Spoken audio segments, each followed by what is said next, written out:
Good morning to everyone. Welcome back to English Shine Academy.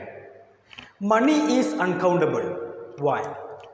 Why is money uncountable? എന്തുകൊണ്ടാണ് മണിയെ നമ്മൾ uncountable എന്ന് പറയുന്നത്? അതിൻ്റെ കാരണം money is uncountable because there is no a particular currency in the name of money.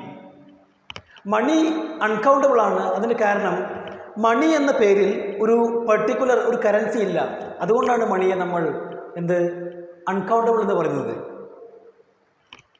എക്സാമ്പിളിനോ rupees is countable.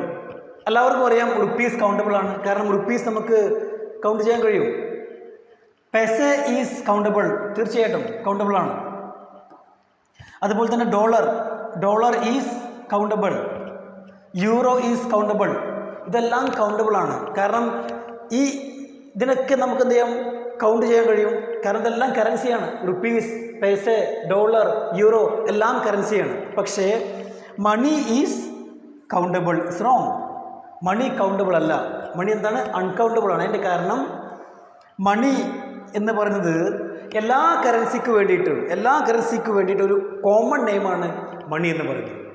അപ്പോൾ മണി definitely uncountable. അതിൻ്റെ കാരണം മണി എന്ന പേരിൽ ഒരു പർട്ടിക്കുലർ ഒരു കറൻസി ഈ ലോകത്തില്ല. അതുകൊണ്ടാണ് മണിയെ നമ്മൾ അൺകൗണ്ടബിൾ കാറ്റഗറിയിൽ വെച്ചത്. For more videos please subscribe to my channel. Thank U.